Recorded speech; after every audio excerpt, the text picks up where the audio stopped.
Okay, so today I think hopefully, we'll get into the actual Gita today, in the second half. But there's one more thing I wanted to discuss with you guys, an important concept before we can get into the Gita fully and properly, before we dive in. So you remember that I had mentioned to you that Gita can be thought about as the book of happiness. That's what Gita is, right? It's basically it's it's the purpose of Gita is to remove sorrow from our lives and to make us happy. That's what the essential end goal of Gita is. And everything that Gita is doing is sort of, in one way or the other, directly or indirectly, that's where it is headed. And that's why it is such a powerful book also. So I have a question for you guys, and that is, what do you think drives happiness? So if, for example, you see a person, you could have two different people. You can think of people in your life. Some people like are always worried, they're always restless, they're always, you think they're kind of unhappy. There's something, they get sad very quickly in a sad situation, they get upset very quickly.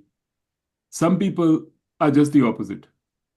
Even in situations which are sometimes adverse, they stay calm and cool. And they seem to be kind of floating through life happy. In your view, what's the essential difference? What is it that drives this behavior one way or the other? In my view, there are a couple of reasons. One is expectations versus reality. The bigger the delta, the bigger the unhappiness. Okay. And the second is how your mind handles these externalities that come your way, Right. and what you do with them in your head to resolve or to move forward. Okay. Are there any other thoughts? Contentment, just being content with life. I think that's what makes you happy. Just acceptance and contentment. Okay. Other thoughts? I think they just go with the flow and detach themselves from the events. Okay. Billu, Kiki, Rupa Bhabi? Don't know. When they come to that stage when external forces don't affect them, then.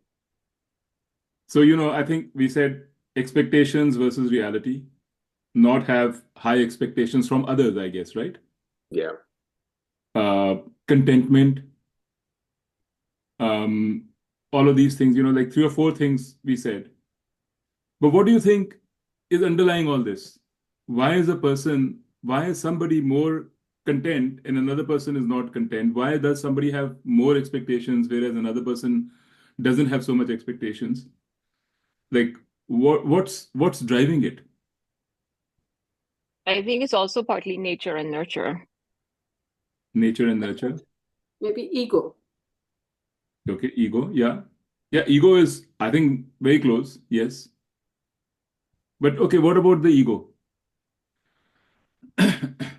Just expecting, I think. That's So what Vedanta says is that the essential deepest down, if you go down, what drives our behavior is our concept of ourselves. So some people have a very good understanding of themselves, a better understanding of themselves, who they are, what they are, and they are at peace with themselves. And some people are not that much at peace with themselves because they don't really know who they are. They have and it's not easy to understand this. It's not easy to appreciate this. But if you think about this, you will see the truth in it. That at the end of the day, the most important relationship that we have is with ourselves. And that relationship is, how do I see myself? How am I with myself? Because when we are not happy with ourselves, Vedanta says all these things manifest. We have expectations from others because we expect others to make them happy. Or we have, we get upset with others, upset with things because we expect things to make us happy. But a person who is at peace with himself, knows himself, that's what generates this peace. So, in other words, what do I think of myself? How do I think of myself? That's what drives our happiness. Does that make sense to you guys? Mhm. Yeah. So, in fact, I will even go further than that. I'm going to show you something, a passage from one of the Upanishads. And some of these things we're going to talk about today can be a little upsetting because it can evoke things about ourselves which we are not happy to to look at all the time. So if it upsets you too much, then we just stay back. Just do whatever is comfortable for you. But here's one of the things I wanted to share with you. And I wanted to actually show you the passage because it's not just enough to talk about it.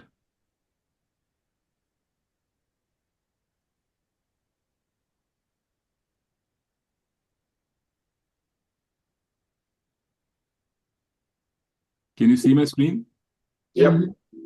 So there's an Upanishad called the Brihadaranyaka Upanishad. And it has it's a big Upanishad, one of the biggest Upanishads. That and Chandogya are the two big Upanishads. And it has a passage in it, which is a very, very well-known passage. I've got it in Sanskrit on the top, but don't worry about it. The context is that in Brihadaranyaka, there is a sage, Yajnavalkya, and he is leaving his home and he is going into the forest because he wants to meditate. And he has two wives, and his elder wife Maitri he's very fond of. He said, I'm going to give all this property in your hands. You can deal with it. I'm just going for some time. I want some peace. I want to meditate. So Maitri said, I don't want your property. I want your knowledge. You tell me, what is it? What is it that we are looking for? Why? How can I be happy? Like, give me some. Tell me how I can be peaceful, and then I will come with you. So he was very happy. The sage was very happy with his wife's response. So the advice he gave her, and how he started, he gave her a lot of things, but this is one of the most important passages that he talked about. He said that what is most dear to you, Maitri, is yourself. That is the most dear to you. And that's, you think your husband is dear, but you are your dear. So the things he said, for example, it is not for the sake of the husband, my dear, that he is loved, but for one's own sake that he is loved. Then he said, it is not for the sake of the wife, my dear, that she is loved, but for one's own sake that she is loved. And he goes and, this is the way in which our scriptures are written. They'll go on, say one, one, one. Instead of saying for everything, they will actually give you examples. They'll take you husband, wife, sons, wealth, brahmana, kshatriya, worlds, gods, they just to drive home the fact that everything you can think of that you think you like because of your own self, because you like yourself. That's why you like it. So, for example, and this is where I was saying this can be difficult. Sometimes we say, if I was to ask you, what makes you happy? I might say, my children make me happy. And my happiness is governed by my children's happiness. And I'll say, if my sons and daughters are happy, I'm happy. If they're unhappy, I'm unhappy. I consider myself less important. I will do anything for my children. I am less important than my children. Now, this is a very noble sentiment, you can say, in our family and everywhere. We've been brought up to believe like this. Our parents will do anything for us, and they will. But I think what he's trying to say here is that if you're doing it for your children, it's not for them that you're doing, it's for you that you're doing. It's your children. That's why you're doing it. You wouldn't do it for just any other children. It's your husband. It's your wife. That is the reason why you're doing it. And if we are unhappy, if we get sad or anxious, it's because it's affecting me in some way.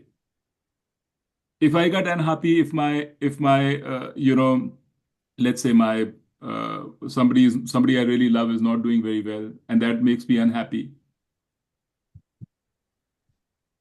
It's not because I'm such a great person who cares for that other person that's making me unhappy. That's not the way to think about it when it comes to understanding this. The way to understand it is that I love myself. For me, that person is intrinsic to my understanding of myself, to my identity. And I feel that my identity is threatened. If that person were, God forbid, something bad happens, I would lose that person. I would lose a piece of me, a piece of my identity. So this is sort of the kernel of Indian wisdom, of what we've been taught. And I told you, I warned you that this is very difficult. Okay, so it's very difficult and it's not easy to get. But I think what he's trying to emphasize is come to terms with the fact that you are the most important thing in your life. Come accept it. There's nothing wrong in it. It is the way it is. Accept it. And all your journey, your entire journey in life is about finding yourself, is about knowing yourself. Who am I, really? Do you see what this is saying? I think it's very true. So that's why when people sometimes say, "Na, it's just about you. It's just about you all the time." It's true. It is true. I mean, you have to be wise because you have to live in this world. Don't mind it that time, but it's actually true. It is true. I mean, you have to live in this world, so you can't make it all about you vyavaharically, in a transactional way, because you have to live. So you have to do something for the other person. The other person has to do something for you. This is the order of the world. I told you last time, remember the social order? That is why it's dharma, because you have to maintain the order. So Nitu, I have a question. Yeah. So in the Who is Ishwar lecture, you said Ishwar is the creator and the creation. And you said we all are the essence of God. So if we are all the essence of God, why does this ego and me come in? If me is the essence of God, what business does ego have in it? The reason why ego is there is because we want experience. We want what? Experience. So actually, I have to ask you to hold on to this question, because this is a very deep. The answer is I'll have to give you too much information to satisfactorily answer this question. But you will get an answer if you just wait for a second. Wait for some time. Okay, hold that question. Okay. Mm-hmm. Because where I'm going from here is that it's not ego which is bad. Ego is not bad. But we have to first understand what ego is. The me ego is bad. No. Hold on. Let's wait. Okay. So what we said right now is that our happiness really depends upon our understanding of me.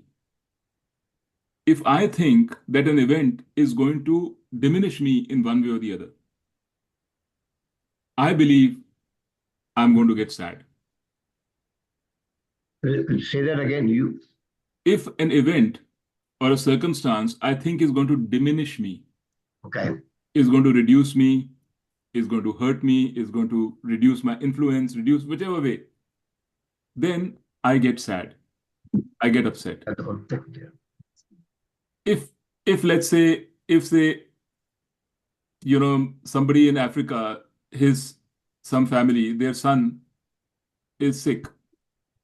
I mean, you'll come to know, you'll say, I'm so sorry, that's so bad.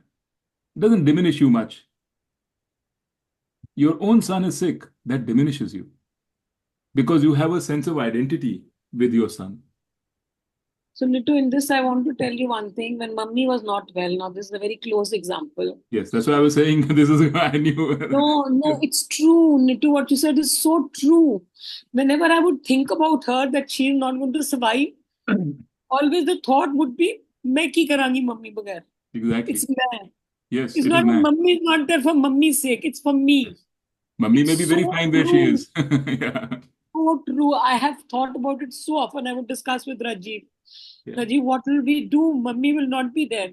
मैं की करांगी mummy बगैर बिल्कुल मेरा की होएगा mummy बगैर मैं कभी नहीं सोचा मम्मी नहीं होंगे कि मम्मी नु की हो रहा होएगा right. I always said मैं की करांगी what will do to me I think so no, it is true and yeah I can associate with it but I think the question then is it's because you don't have a good understanding, and not just you. I'm not picking on you, because you don't have a good understanding of what you actually are. That is why you feel that somebody's passing is going to diminish you, that you are going to. But if you think about your life, how many ups and downs we've had? To what extent have those ups and downs and losses and things really, kind of incapacitated us? Anyway, the point is, okay, so let's go step by step. First step I want us all to understand is that the driver of happiness, our happiness, is our understanding of ourselves. Our responses depend upon how that external thing affects our understanding of ourselves, our subjective understanding. But in spite of this fact, that the most important thing is my understanding of myself, we don't have an understanding of ourselves. So that is the situation. We try to get an understanding of everything around us. How to make money, how to be successful, how to deal with things, all of that, everything. But they're all symptoms. The true issue is, what is my understanding of myself? So, say bye to everybody 1 minute Nittu Hello. Yeah. Vedant is here oh, hi. Hello, Vedant. Hello. How are you doing? It's been a long time. We are studying Vedant. Okay. Vedant, we are studying Vedant Yeah. We are We good. had a Thank you. How are Skype call you? around 15 years back. I remember we daily used to do Skype call. Yes, I really remember very well. Yeah. Say hi to your mom and dad. Thank you so much. okay Bye bye bye. lots of love to mom dad huh? Bye-bye. okay Good bye night. bacha Bye. I'll see you bye okay sorry for the interrupting No, you that's okay. That's good. Yeah. So I was saying we don't have an understanding of ourselves. In fact, actually, if you think about what we think about ourselves, we don't have a solid feel for it. I mean, maybe we know, if you ask me, I know I'm, 5 feet 10 and I weigh 180 pounds or whatever. That I know. I'm a man. This much I know. But beyond that, it's all opinions and impressions. And those opinions and impressions depend upon what I've been told and what I think about what others are around me. So if I'm in India with my dollar income, I may feel, oh, I'm well off. And in America with my dollar income, I feel, oh, I'm actually literally, very, very ordinary, nothing special. And, in the same way, even in terms of, okay, how smart am I? Depends on my company around me. Who am I with? If someone I really care for tells me, hey, Nitu, you are great. You did wonderful today. You're such a wonderful guy. For some time, I will feel great because I will believe that person, because that person is valuable to me. And if similarly, a very close person who's very close to me tells me, hey, you're horrible to live with. I can't live with you, right? Then for some time I will feel miserable because I'll think I'm such a horrible person. So our thoughts and our ideas about ourselves, which is the most important thing in our life, is based on opinions of others, circumstances. It varies day to day. When it goes up, my mood gets high. When my understanding of myself goes down, my moods goes low.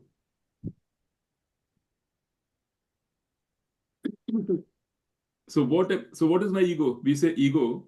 What is my ego linked to? Ego in Sanskrit is called ahamkar. And ahamkar is a special kind of thought. So, in Sanskrit, in Vedanta, we have all these different thoughts in the mind. And they've classified them into different categories. And I told you about it, buddhi and manas and all that. The I thought has its own classification because it's so important. It's called ahamkar. Ahamkar means who am I when I say who am I, what does my mind go to? What am I relating myself to when I say who am I?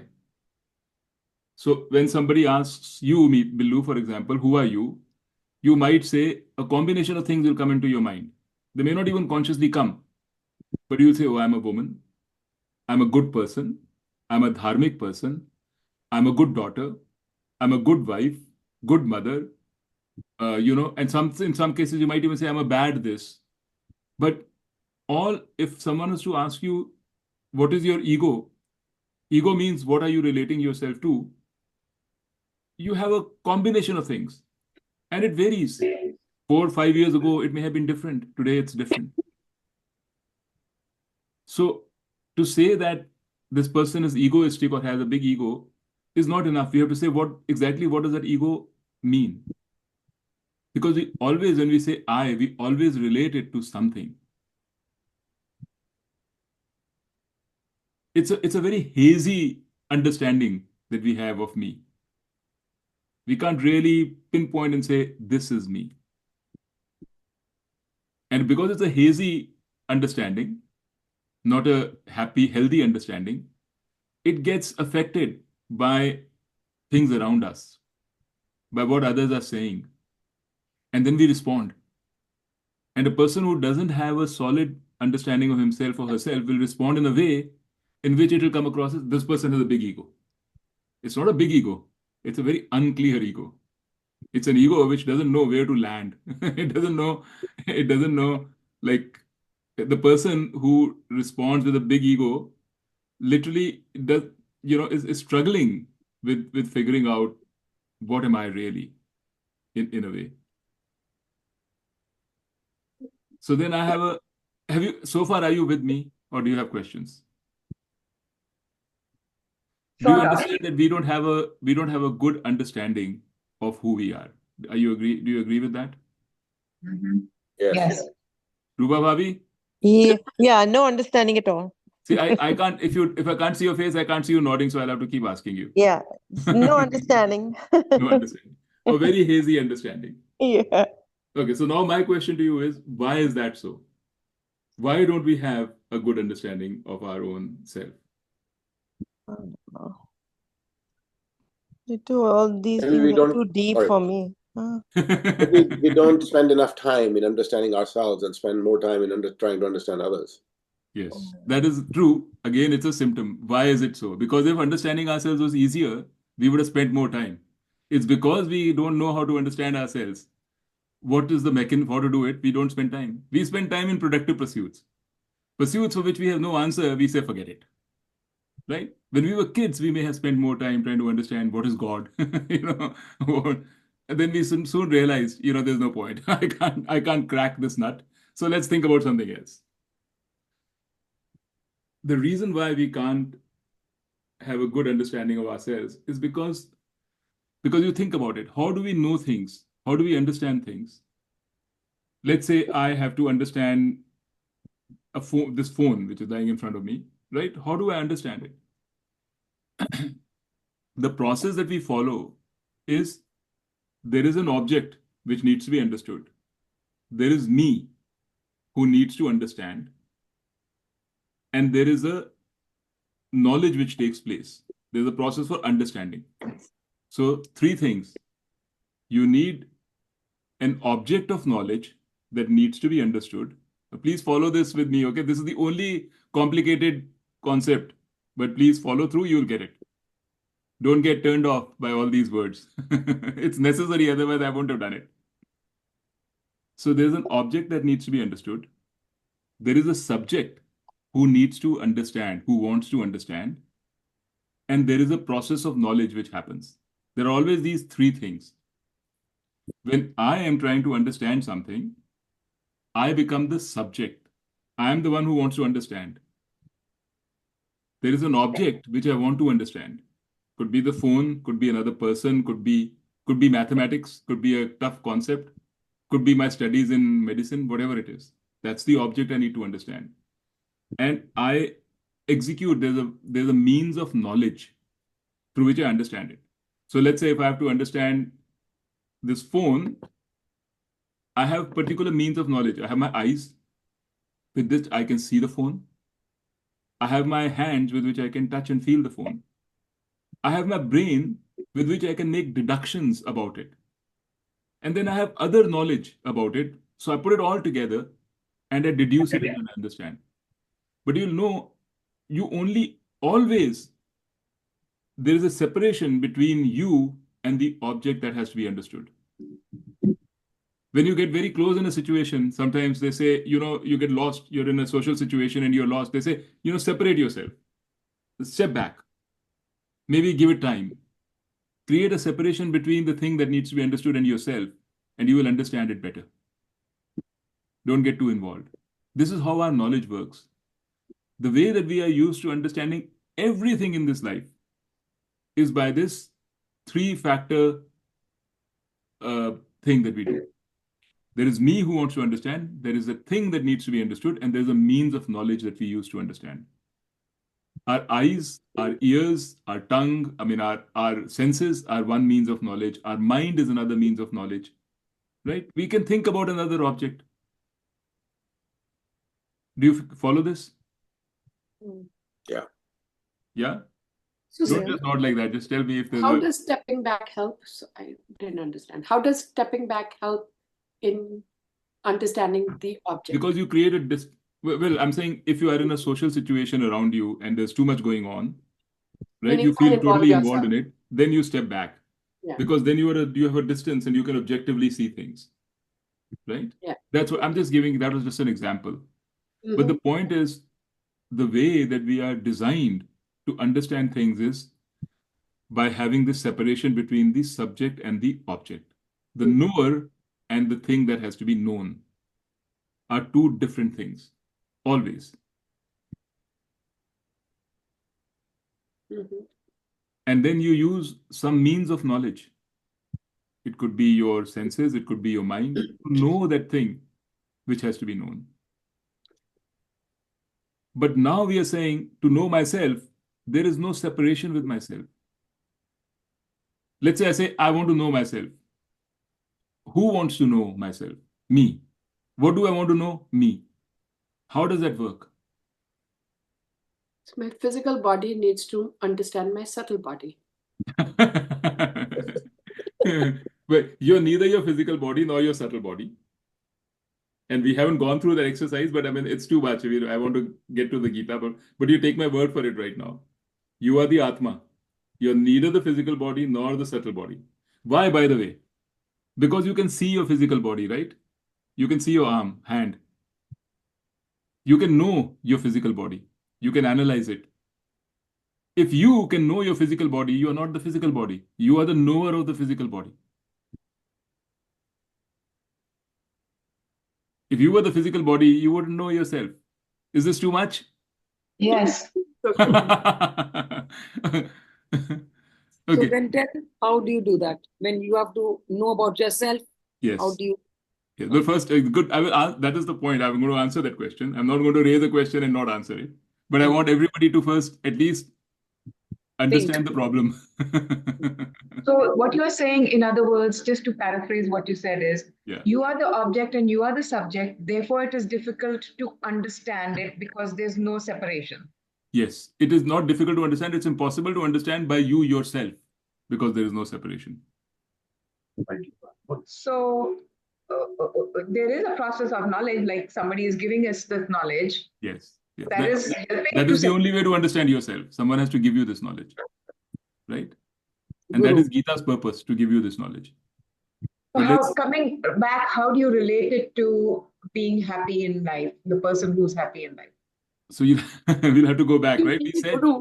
We said that the reason for not being happy is not having a sound understanding of ourselves. Right? Yeah. If we have a sound understanding of ourselves, and that understanding tells you that you are complete as you are, that you are, you don't lack anything. You don't need any outside stuff to make you happy. If that knowledge becomes evident to you, you fully grasp it, there will be an immediate change in behavior. You will be happy. It's a very simple thing at this level, but it's a very complicated thing not complicated, but a very involved thing to make it happen in real life. Understand it's you're easy. Going ahead. Execution is hard. Execution is hard, and it's hard because our notions of ourselves are deeply ingrained. They are vague, but deeply ingrained. They come from childhood. I can logically prove to you that, whether your mom is here or not, or my children are here or not, will make no difference to me. Even saying it gives me this. Yeah. Yeah. Because these are so deeply ingrained. Logic doesn't matter when it comes to this. Logic goes out of the window. All that matters is emotion. So you're dealing with your own emotions, the deepest emotions. That's what transformation is. Dealing with your deep emotions and slowly, dhire, dhire, dhire, removing every parat of it.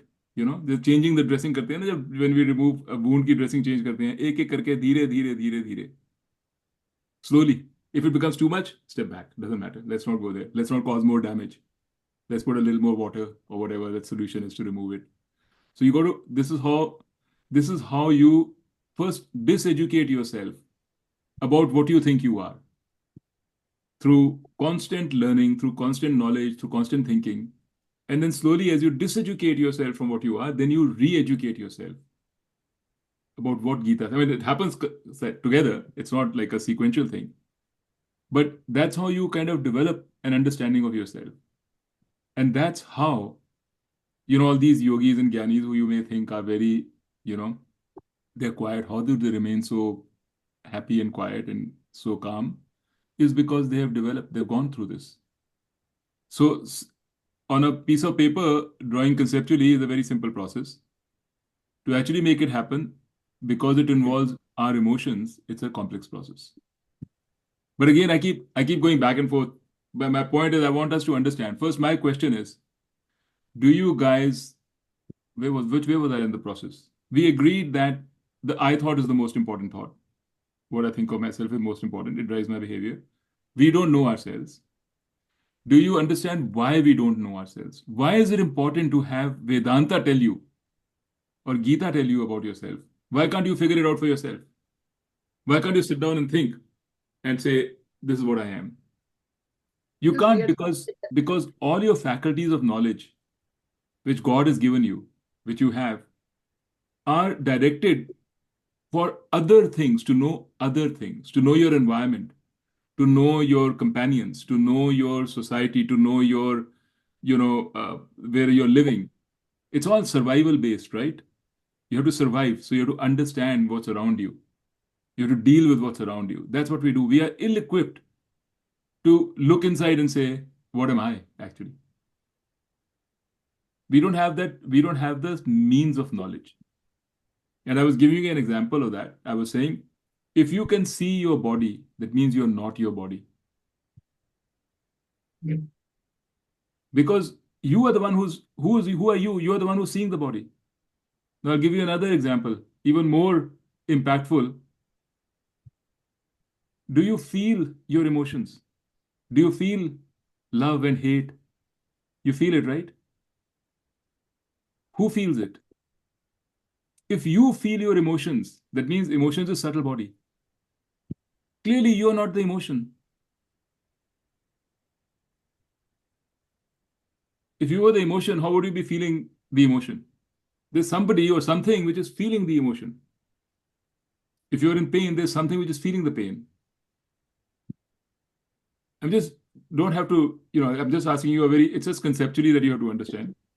Because I know tomorrow when you feel the pain, you'll forget all about this. But for now, let's just understand. If you feel a pain, you are not the pain. You are the thing which feels the pain.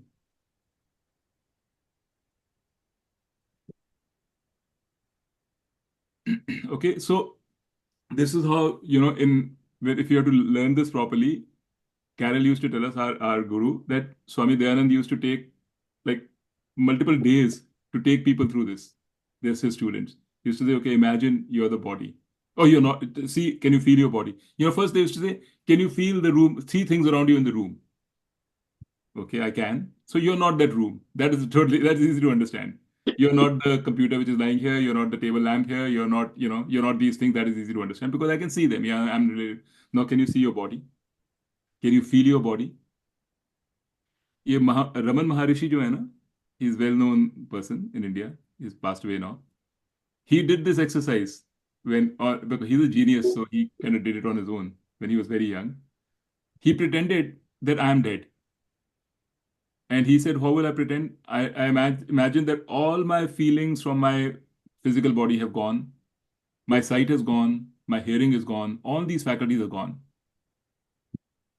Then he said, even my thoughts have gone. Because when you die, who's there to think? Nobody thinks. So basically, the subtle body is not there also. My thoughts have gone. My emotions have gone. I'm completely dead. And he used to imagine being dead.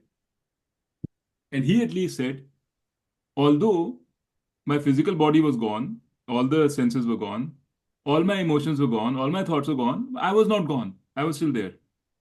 That me was still there. Now, there was no more thoughts to feel. There was no more pain to feel. There was no more happiness to feel. Nothing. Nothing was there to feel. But the feeler was still there. The knower is... It's a very abstract statement to make. Yeah. I told you it's going to be abstract. It's just a very abstract statement to say that, well, I'm still here when I'm dead.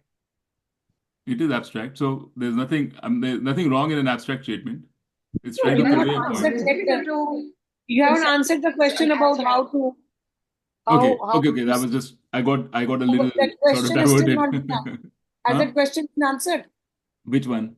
How do I know myself if I'm me? No. So let's go there. Go back to that. Yeah. Sorry, I kind of got diverted. I mean, yeah. So I think, okay, so let's say we understood that we can't know ourselves by ourselves.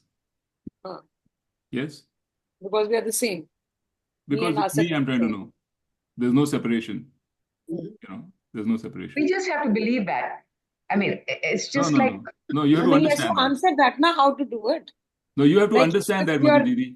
And that's why I was saying this can be painful and this can be difficult.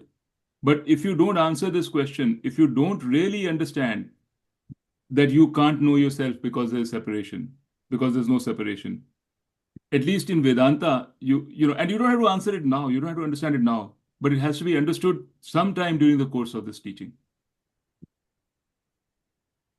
So the only way that you can know yourself is by someone telling you. That's what I was trying to say. Someone that you trust.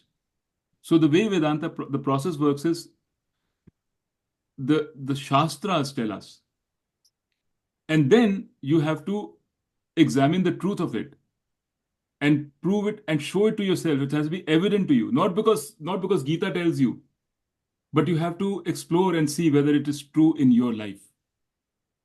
Only then you'll have conviction. Only then you'll have conviction. Nitu? So the answer to how do you know yourself is through the... Yeah. Billu, let's go one by one. Tony Bhai was going to ask a question. So, Nitu, but the sages, the people who wrote the Upanishads and etc., the knowledge of Gita was obtained by people.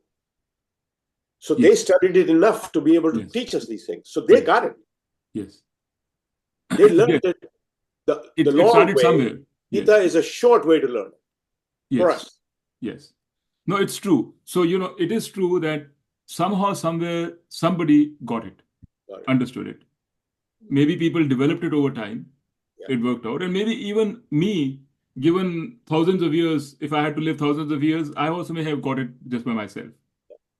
But it's just a way of saying, it's very hard. It's very hard. And the reason it's hard is because there is no separation. So they may have got it in intense meditation. They may have thought about different things. And then suddenly something clicked. And said, oh, this makes sense. Then they examined and they found, it makes sense. So that's the examination you have to do also. Like, if you really want to understand, if you want to get the true benefit of the Gita, you have to examine what Gita says. Because Gita is telling you all the time, I'll show you in the shlokas, it keeps telling you who you are. It keeps telling you, you don't die. You are not the physical body. You're not the subtle body. If anything, you will be born again, but only till such time that you know yourself. Once you know yourself, you will not even be born again because there is no more life, no need. What it's saying is, so Gita will tell you, I'm not this physical body. Just like I told you, Raman Maharishi also said the same thing. I'm not the physical body, I'm not the subtle body. And you guys said it's too abstract. Gita is the same. Gita is also very abstract. What does it mean you're not the physical body? You are the physical body. Then if you have to understand Gita, you have to understand, you have to at least have an impression, is this right or not? Is what Gita telling me true or not? So you have to start with a belief that I'm going to give it some rope. I'm going to at least listen to what it's saying. I'm going to try to see whether it's right or wrong. I'm going to give it some space. I'm not going to reject it outright. That's why Gita is important. That's why the Shraddha. Because people say, if I tell you you're not the physical body, you're going to say, oh, no, isko kya pata? Chota bhai hai, as it is. Koi baat nahi, let me just kind of, koi baat nahi. Acha, it sounds nice. But if Gita tells you the same thing, you will at least say, okay, let me see. Everybody has been talking about Gita for ages. There must be something in it. Let me at least try to see whether it's true or not. That's the power of Gita. But the thing it's telling you is the same that I'm telling you. And it's also telling you that don't believe me because I'm telling you. I'm giving you an idea in your head. You have to examine whether it's right or not. And I will help you through the process of examination. I have a question. Yes. And it's, our sages wrote all this, Yes. but there are other religions also. Did those sages in those other religions also come to the same? That's a very, very good question. And actually, I would say it's not religion, it's spirituality. There's a difference. Yeah, So okay. religion doesn't seek to answer the question, who am I? Yeah. Religion seeks to answer the question, what is this world? How do I live in this world? Okay, that's a different question. Spirituality seeks to answer the question, who am I? And every spiritual tradition, Rumi, Christianity, spirituality, they've all come to the same conclusion. All of them. There's only one. It doesn't matter whether it's Vedanta. What Vedanta says is, anybody who says this, that I am complete, I am the same as Ishwar, that thought is called Vedanta. That's what Vedanta says. It can come from anywhere. Doesn't have to come from Gita. What did you say? I am complete and? Tattvamasi. I am that me, Aham Brahmasmi. I and Brahman. I and the essence of Ishwar, we are the same thing. That the real me, who actually is examining all this, who's seeing the body, who's seeing the world, who's experiencing everything, all of that, that is an immortal me who's beyond space and time. Every spiritual tradition says the same thing. There is no other. Nitu, but Buddhism does not accept Atma or Brahman. No, so okay. So you have to the spiritual. So if you look at the spiritual traditions around you, they say the same thing. Buddhism also. Now you have different ways of seeing it. Buddhism does not deny this. Buddhism doesn't say it has its own language. Similarly, if you ask Christianity, they will also not accept Brahman and Atma. But Buddhism says But they believe in not reincarnation, but they believe in rising of the soul or whatever, right? Again, we are not talking about religion. We are talking about spirituality. This question of reincarnation, blah blah blah blah blah, is a religious question in a way. The question is, who am I? That's the essential question. What is my nature? So that's my question, that if the sages in Vedanta wanted to figure out who am I, other sages in other religions probably also wanted to figure out the same things. Yes. And they all came to the same conclusion. That's what I'm trying to tell you. Islam, Buddhism, I don't know. Yes. You see, again, you understand this. When you say Islam or when you say Hinduism, you're probably referring to the religion. Yeah. I'm not talking about religion. Hinduism as a religion is not where you'll find these answers. If you go to Hinduism as a religion, they will tell you how to do Shraddh, how to do what to do in marriage, how to live in this world. The religions, their sort of focus is, how should I, as a human being, relate to the world around me? What's a dharmic way to live? What's a good way to live? How can I get peace in this world around me? That's a different question. When you talk about spirituality, the question is, who am I? What am I? What is my essential nature? Because all these other things, see, a person who's spiritual, a spiritual person is a person who's tried all these other things and doesn't find any happiness there, doesn't find any joy there. Like if somebody tells me this is the way you have to behave, I will say, who are you to tell me? Or somebody tells me, you have life after this life. Some people can find comfort in that. But others will say, how do you know? Right? So spirituality is for the person who is willing to say, how do you know?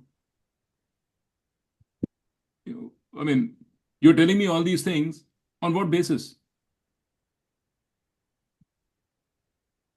So spirituality and religion are two different things. You can use the Gita, a religious person can use the Gita also to try to understand. In the Gita, there are a lot of things about religion, living in this world. अच्छा होना चाहिए, दूसरों के साथ झूठ नहीं बोलना चाहिए, कर्म करे जा, फल की चिंता मत कर. All these things are there in the Gita. And if that's what you want, you'll get that from the Gita, and we will study those too. But the real kernel, the real sort of gem in the Gita is not to answer these questions. It's to answer the question of a spiritual pursuit. Who am I? And you'll find all of these things in the Gita. But at the end, Gita will always come down to, who are you? Who am I? And Bhagavan says, you are nothing but me. And you'll see them in the shloks there. And he said there are different kinds of... To that extent, in the Ishwar write-up as well, yeah, I have a disconnect or a lack of understanding. Yeah. So God is within me. I am part of God, but I'm not God, right? Yes, this is a very... I'm so happy you brought it up, because this is a very frequent and almost by design sort of misunderstanding in Vedanta. So you have to see Vedanta in two levels. When we study Vedanta, you have to think about it in two levels, and there's a reason why. One level is called Vyavaharika level, transactional level. One level is called Paramarthika level. Not transactional, but Paramarthik. Paramarthik means, I don't know what's the English word for it. Absolute. Absolute level, not relative level and the absolute level. So, Vedanta basically has two things. It works on two tracks. One, it tells you you are nothing but God. The vision, the end state. But then it also knows that that is not something you believe right now, that you are God. So it has to hold your hand and take you from where you are to that understanding that you are nothing but God. So in order to hold your hand... But in the Ishwar write-up, yes, you also say that Jeev is lesser, right? Yes. So that is a Paramarthika. If lesser, then you can't be God. Correct. So this Ishwar write-up that I wrote was not meant for a person who understands I am God. It's meant for a person who thinks I am separate. It was written for us. It was written for someone who feels anxious, who is struggling on a day-to-day basis. Why do you feel anxious? If you know that you're God, you'll never feel anxious. It's because you know that you're not God and you're lesser than God. Your effect around the world is very little. There is all this happening in the world, circumstances, on which you have no control, and they can affect me, they can affect my happiness. That kind of a person, to that, if that person you say you are God, that will mean nothing. Like Madhu Didi said, it will be just an abstract thought. Doesn't mean anything. So right now we are approaching, but trying to get to I am God. Exactly. I'm trying to set up what we are going to do by studying Gita. I'm trying to lay out a roadmap for us. Gita and Vedanta are different in their teachings, or is it just connected? Say that again. Is Gita and Vedanta like different? Two totally different aspects of knowledge, or is it the same? The same. It's just that Gita, if you study the Upanishads, so I have a slide for you. I'll take you, because I thought we will be moving into the Gita already, but this has taken a little longer. So Gita has compared to an Upanishad, which is also Vedanta, Gita has more stuff for people like us who believe we are individuals, who need help just now. To we are just starting our journey. It has more stuff for that. Upanishad has more stuff for people who are closer to spirituality, more spiritual, who gone a little higher. So all this Karam Yoga and Bhakti, all this is for a person who's starting his journey. It's a means, it's a sadhana. So thank you for asking that question, Tony Bhaiya, because that is very important, and you will see this again and again. You'll have to figure out when we are talking. Sometimes we'll be talking as me as a person. And what do I have to do as a person to become calmer and get more peace right now? And sometimes we'll be talking as the knowledge that I am God, and we'll have, it'll become easier as we go along. But these are the two strands of Vedanta. It's the two strands of Gita also. When Gita says that you have to follow dharma, you have to do karam yoga, you have to do the right thing, I will take care of you, then Gita is saying you are thinking of yourself as an individual. And I, God, am there to help you. So Bhagavan Krishna says, don't worry, I will take care of your day-to-day needs. You just do the right thing. This is a very famous shlok in Gita, where Bhagavan Krishna tells Arjun that your yoga shema means things that you want and things that you want to protect. Some things we want, that is yoga. Shema is things that we have, but we want to protect them. Now we have children, we want to protect our children. The children need it, then we wanted children. So I will take care of your yoga shema, you do the right thing. That is obviously thinking about you as an individual who needs protection. But sometimes it says, you are nothing but me. Then he is saying, you are me. So anybody who would just read the Gita would get thoroughly confused, just like you asked this question. But if you understand the landscape, the context, then you will not get confused. Then you will see what everything is supposed to mean.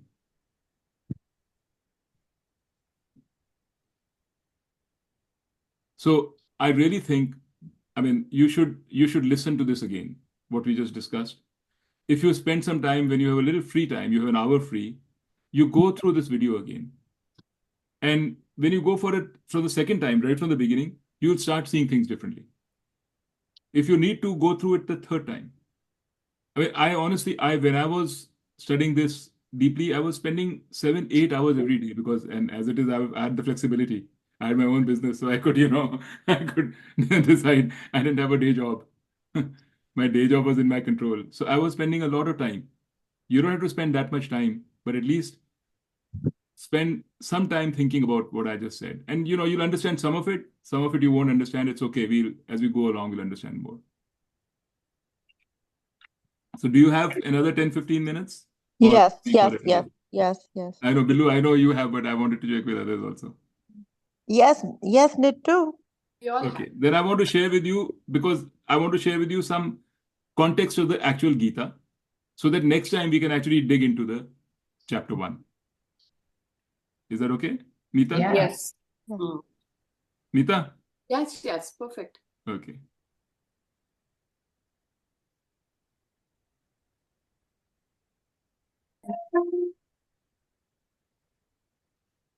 By the way, this is the book that I refer to. It's a book by Swami Dayanand Saraswati. It's not one book. There are 9 volumes.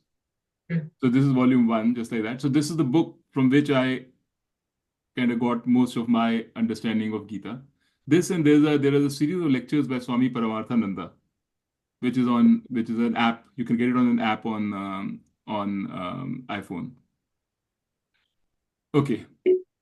So just to give you an overview of the Gita. You all know Gita is part of Mahabharata, right?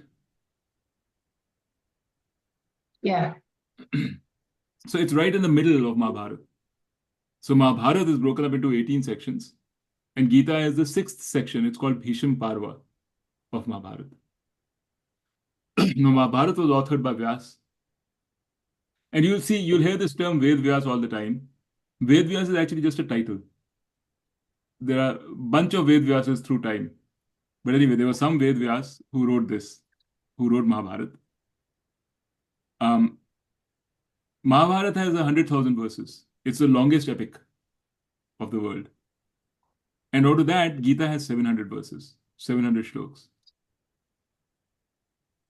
These 700 verses are in 18 chapters. And each chapter talks about a particular topic. But it's not very clear. They talk about everything. Some topics are emphasized in certain chapters, and they are just called they're given those titles. But there are 18 chapters. And to your question earlier, Gita is part of the Prasthana Traya of Vedanta. Prasthana means text. Traya means 3. So there are 3 canonical texts of Vedanta. One is the collection of Upanishads, which are there at the end of all Vedas. And these Upanishads are also called Shruti Prasthana. When you hear the word Shruti, it means Veda, Ved. Bhagavad Gita is called the Smriti Prasthana. So Shruti means the original text, that which was heard. Shruti means that which was heard. And why that which was heard? Because, in those early days, there was no writing. So all this teaching was passed by guru to a disciple in a physical setting. And the guru used to talk and the disciple used to listen. They used to memorize, and then that's how it was passed. So what was heard by the guru, that is Shruti. So the original thing is the Upanishads. All of Vedanta derives from the Upanishads. And there are Smriti Prasthan is called Bhagavad Gita. So you'll find actually not only that it's consistent with the Upanishads, some of the actual shloks of, for example, Katha Upanishad are found verbatim in the Gita. They just lifted and found there. So it's called the Smriti Prasthana of Vedanta. And then there is something called Brahma Sutra, which is a Nyaya Prasthana. So Brahma Sutra is the actual text. This is from the Upanishads. There are so many Upanishads, they are saying a lot of different things. Koi idhar bol raha, udhar bol raha. It's seems almost like poetic and random. So Badarayana is another famous guru, old time. He took the teachings of the Upanishads and made them into a consistent philosophy. And that is what is called Vedanta. So step by step, to make an orderly philosophical study or philosophical discipline from the teachings of Vedanta. Because some of the Upanishads are just poems. Gurus, some sage had some emotion or some feeling in deep meditation, he wrote it out or he said it out. That is an Upanishad. Or there are some stories, things like that. All these Vedantic things are hidden in little places. So Vedvyas, or this guy Badarayana, he took those things and can put it into a text in an orderly fashion, and the text is called Brahma Sutra. And he has linked them and said, okay, this I got from this Upanishad, this statement. This I got from this Upanishad, this shlok. He linked it and showed the source, and then he said, this is what it says. So if you want to study Vedanta, you should study Brahma Sutra, right? Because that is a systematic study of Vedanta. But you can also get it from Upanishads, you'll get it from Bhagavad Gita. But if you know the systematic study of Vedanta already, that is why I was telling you it's very important to know the philosophy. Then you'll be able to make more sense out of the Upanishads and the Bhagavad Gita. So you're saying that Vedanta is composed of all these three, right? No. Vedanta is composed of the Upanishads. That is the original Shruti Prasthan. Okay.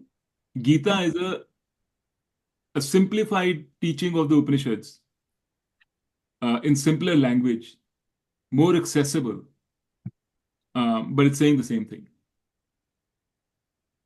And Brahma Sutra is where is the actual Vedanta, which has been pulled out of the Upanishads. See, Vedanta is a philosophy. If I have to tell you Vedanta, I can teach you Vedanta, right? The philosophy. I don't have to teach you Upanishads for that. But the source of this philosophy is from the Upanishads. So when I say the philosophy says there is no difference between you and Ishwar, I can say that in the philosophy, but where did this come from? It came from the Upanishads. But I don't have to teach you the Upanishads to teach you this, that you and Ishwar are the same. And I can tell you there are methodologies and prakriyas which help you understand that. Like I was telling you, if you are the body, how do you see the body? That's a prakriya. तो मैंने जल्दी में बता दिया, but there's a prakriya called Drig Drishya Vivek. That means the seer seen understanding. So all these prakriyas are there in Vedanta. They're also there in Upanishads, but they've been pulled out, put together systematically so that it can be easily taught. So Gita is a simplified version of what Upanishad is saying. So first is the Upanishads, yes, and then is the Mahabharata, and part of Mahabharata is the Gita. Yes, exactly. Okay. Mahabharata doesn't necessarily follow the Upanishads, not all of it. But Gita within Mahabharata follows the Upanishads. That's why the canonical text is not Mahabharata. The canonical text is only Bhagavad Gita. What text? I would have said Mahabharata. What text did you say? Canonical? Canonical. The canons, like canonical means like very important, seminal, very, So that is the Gita? Yes. Canonical texts are three. Upanishads, they're called the Shruti Prasthan, that means the original text, Bhagavad Gita, the Smriti Prathan, and Brahma Sutra. These three are the three canonical texts of Vedanta. And the easiest to follow is Bhagavad Gita. It's the simplest, in the simplest language. But if you just read the Bhagavad Gita, you wouldn't really understand what it is saying because it's a little all over the place. If you have an understanding of Brahma Sutra, which means the actual understanding of the Vedanta philosophy, then you'll be able to relate better to the Bhagavad Gita. You'll be able to know what it's saying, why it's saying, in what context is it saying. Because remember, none of these texts were meant to be studied or read. None of them. These are just sort of things that a guru had as a mnemonical sort of thing, like just to remember. The main teaching was from the guru to the shishya. These are reference texts for the guru. Smriti means memory, right?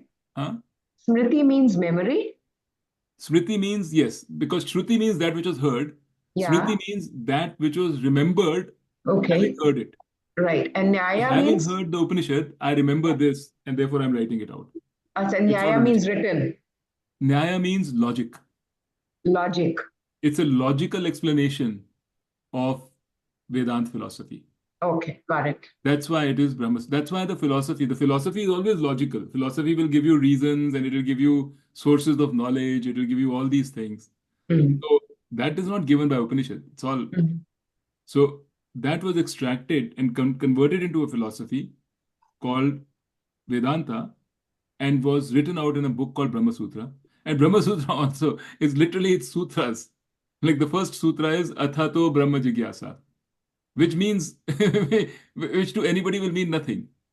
So that also, the sutra is sutra means a little piece for the teacher to remember. So when a teacher hears this, Atado Brahma Jigyasa, he'll say, oh yeah, that's what he's talking about. Then he will explain the whole thing.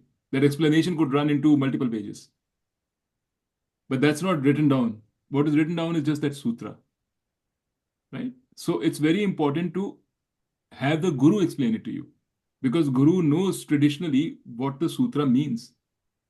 Right? So that is why the tradition, the learning comes from the tradition. It comes from the parampara. It comes from the Guru, from the teacher. These books are references. Okay.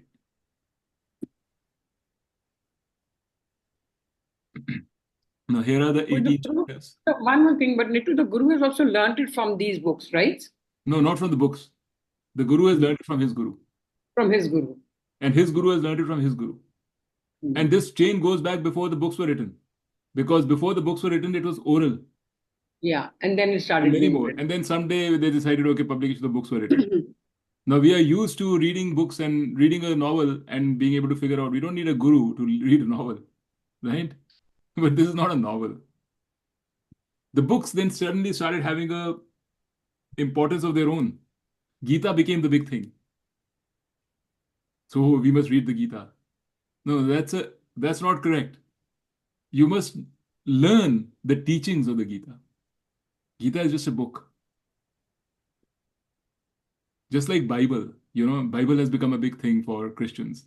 You can't really read the Bible and understand. There are sermons. They take one psalm of the Bible or one shlok of the Bible, and then they can spend the whole sermon explaining it. So the important thing is the teaching.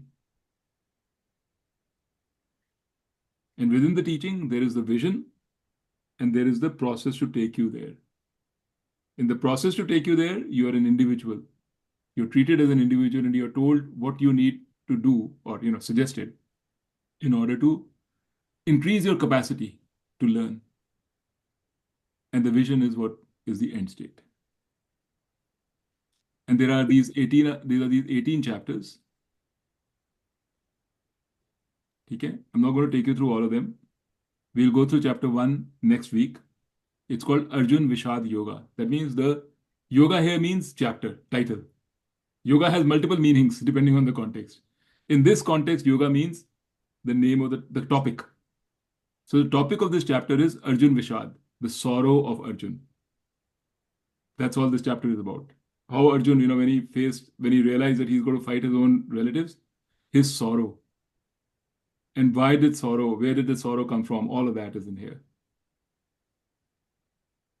Okay, and then that's Sankhya Yoga. What is all this? Just what does it mean? Sankhya Yoga is the topic of knowledge. So chapter 2 is a very important chapter because it summarizes. So this is another way in which all these teachings are done. They tell you, then they tell you what they told you, and then they tell you what they told you. what they summarize what they told you. It's like first they'll tell you at a very high level what the whole thing is. You'll get an overview of the whole thing. That's in chapter 2. Then they'll go in detail, starting chapter 3 to chapter 17, in different aspects of what they told you, emphasizing different things. And then in the 18th chapter, they will summarize everything that they told you. But chapter 8 is the Gita. That's Akshara Brahma. No, the whole thing is Gita. Oh, the whole thing.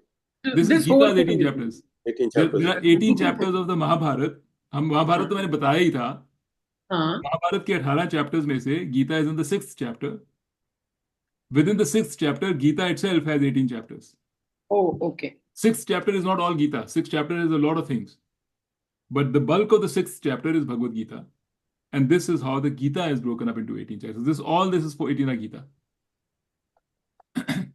So Gita actually starts with Arjun Vishad, the sorrow of Arjun. But the teaching of Gita, Bhagavan Krishna only starts talking in chapter 2. So Shankaracharya, who's written the most famous commentary on the Gita, he doesn't even cover chapter 1. He says that's not Vedanta, I'm not covering that. He starts his commentary from chapter 2. Because that's where Bhagavan Krishna starts speaking. Chapter 1 में तो अर्जुन अपना रोना रो रहा होता है. मैं कैसे लड़ूंगा, ये सब मेरे भाई बहन हैं, उनको मार के मुझे क्या मिलेगा, all these things. Okay. And I don't I don't need to take you through Mahabharata, right? You know Mahabharata. All this you know, why the war happened, what happened, all that you know, right? Yeah. Well, you can give a little brief overview. That may not be a bad idea. Okay, Because so we I'll do know, that next but time. thoda sa, It's a story. just to, yeah. Okay. I mean, I don't know. Should we do that next time? Do you have time, or should we want to do it next time? We have time. All Yeah, the time. we can do now. Okay, that is because I really wanted to get into the Gita next time. So basically, Mahabharata. I mean, there's a lot of thing there. The main thing when it concerns Gita is that the Duryodhan. There's a backstory, which is that there are two people, Pandu and mummy दूसरे वाले का क्या नाम था? पांडु और Dhritarashtra. Kaurav. Kaurava नहीं, कौरव धृतराष्ट्र. पांडु का भाई का था Dhritarashtra, right? Oh yeah. Pandu ka bhai Dhritarashtra. Right. So actually, Dhritarashtra was the older brother. So he should have got the throne. But Pandu got the throne because Dhritarashtra was blind. At that time, they used to say that a blind person is not fit to rule. Ruling is a very important thing. So you have to be able-bodied. So the elders of the Kuru clan, there's the Kuru clan, they decided that the ruler should be Pandu because the Dhritarashtra is blind. This is the genesis of the Mahabharata. So the Pandu guy who was younger was a good ruler, and because he was the ruler, his children, the 5 Pandavas, would now ascend to the throne. But Dhritarashtra's children didn't agree. They said, no, Dhritarashtra is the older one. ठीक है, वो उसको आपने नहीं बनाया because he's blind, but हम तो हैं. I am not blind. Make But me. वैसे ये ठीक बात है, वैसे बात ठीक थी वैसे. It should justifiably have been given to him. But okay, that's a rather discussion. Different set of opinions. But I'm just trying to set it up to say it's not black and white Mahabharata. It's all gray areas. Everything is gray. Okay, just like life, it's all gray. So that from then on, Dhritarashtra was very jealous. I mean, Duryodhan was very jealous. And not only Duryodhan was jealous, Dhritarashtra himself was feeling he couldn't do anything, but in his mind, he felt slighted. So he never discouraged Duryodhan's jealousy. He always let him be jealous. Because he also felt, मेरे बेटे को मिलनी चाहिए. मेरी क्या गलती है, मैं blind हूँ. like why are you blaming me for being blind? That kind of thing. Mummy Mercy, what was right, you think? अच्छा, let me take you through this story. Okay, Billu. नहीं, आप मिली तो बच्चे नु तो मिले. नहीं बेटा, वो पांडव था. Let No, I was saying I want to take you through this so that come to the main thing for the Gita. Uske baad I'm going to switch off the camera, the recorder, and we can discuss all we want. Okay? Okay. So then, then a lot of things happen. We know the story. But at the end of the day, basically, Pandavas are exiled. Then they come back.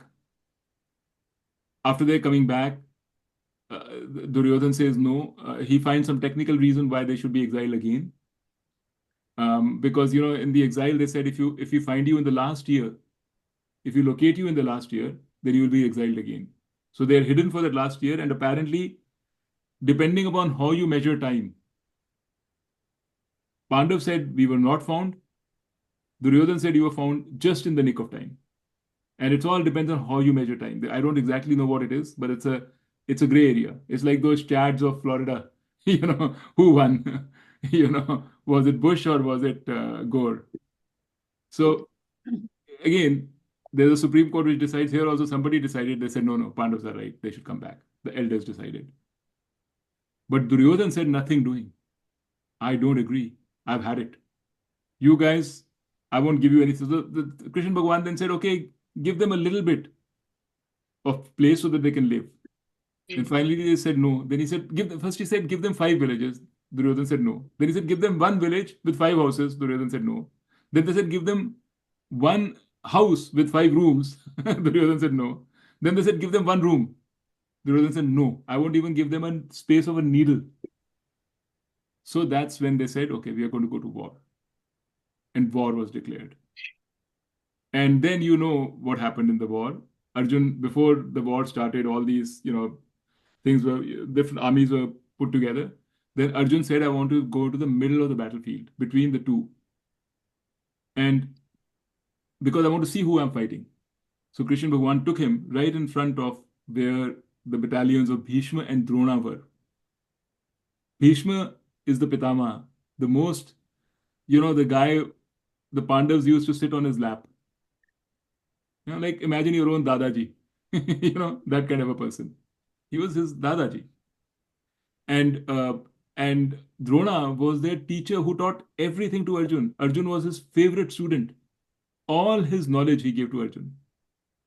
Arjun said, I have to fight these two. What is it that is worth to fight? Because fighting in those days meant fight to kill. There's no fighting and then withdrawing. If once you've gone into battle, you either come back victorious or you don't come back at all. That was the thing. So for him to be victorious, he had to kill Drona and Bhishma. There's no it wasn't like unko maar ke hata diya, chale gaye, wo khatam ho gayi baat. It's not like that. There's no retreat. So he said, these are the people I want to kill. What's wrong with me? Have I become so greedy? That was Arjun's sorrow. And then Krishna Bhagwan tried to placate him through normal means, but nahi hua. Then Krishna Bhagwan realized that Arjun has a fundamental problem. Dharam Sankat.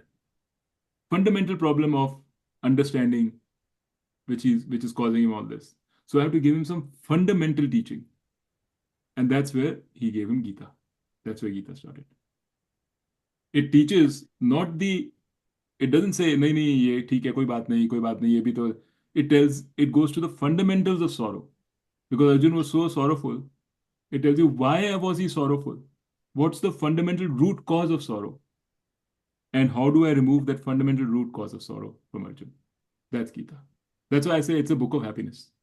Because it addresses the fundamentals of sorrow. So that's the context. Let me see if there's anything else. Then I also wanted to say, it is Gita because it's a song. There's a meter. So for example, I'm not going to sing it to you, but you can see the thing here. This is the first shlok of the Gita. It says, Dharma Kshetre Kurukshetre Samveta Yuyutsavaha Mamakaha Pandavaschaiva Kim Akurvat Sanjaya. So you see there's a flow. The whole Gita is like that. So it's easy to remember. Now you can make different tunes out of this. Different people will sing it differently, but there is a meter. So it's written in such a way that it's a song. So Bhagavad Gita means song. Bhagavad means gods, the song of God. So that's why it's like this. And this Gita is called, by the way, Anushti. Huh? Dhritarashtra Uchava. Yes, Dhritarashtra Uvacha. Dhritarashtra Right? Uvacha means Dhritarashtra said. Said, okay. Okay. Dhritarashtra said, Dharma Kshetre Kurukshetre. In the Dharma Kshetra Kurukshetra, in this Kurukshetra, which is the Dharma Kshetra, Samveta Yuyutsavaha, are gathered a lot of people wanting to fight. Yuyutsava means I want to fight. Mamakaha Pandavaschaiva. My people, Mamakaha, Pandavaschaiva, and also Pandavas. Kim Akurvat Sanjaya. What are they doing, Sanjay? Tell me. So Sanjay then answers. Then Sanjay narrates the Gita. Sanjay is his minister. Yeah. And then, okay, this is nothing. But I think this is basically what I wanted to tell you. I'm going to now switch off the recording and then we can chat. Is that okay? All these slides are on your... I'll send you. Okay. After what I was thinking of doing was, after next time, so for example, next time what we're going to do is this. We're going to go to chapter 1. Okay? So in chapter 1, I have these slides, the actual text of the Gita and the translation. It's not going to mean anything. I mean, in chapter 1, it'll be pretty clear because there's no teaching here. It's just a description. You sing all the shloks like you sang just now? Huh? Will you sing all these shloks? You'll run away. No, it's very nice and sing song. Shaitan di tuti hai, Bello. So this is chapter 1. Shaitan di tuti hai to. नहीं ते सच्ची पर बड़ा चंगा गाया ते बिल्कुल सन्यासी भाई बन गया साडा Good Yogi voice. yeah Mummy can sing. yes mummy to can mummies everybody's So I'll send you this chapter 1 next time along with the other slides. So every time we go through one thing, and chapter 1 is going to take a few sessions. It's not going to just get done in one session. But I'll keep sending it to you so you can also use it. You can refer it. So you send it before the next class, right? If I send it before the next class, what's the point? You have to first go through it, and then when you talk about it, then we'll be able to understand. I'll send it, but you're going through will not make any. I'll send it. I'm just afraid that you will go through it and capture some wrong impressions from it. That's my fear. No, but the video you will send that has all this what you said today, no? Yes. Like it has the recording, yeah. So I'm going to stop. So recording is off now? No, I'm going to switch it off now.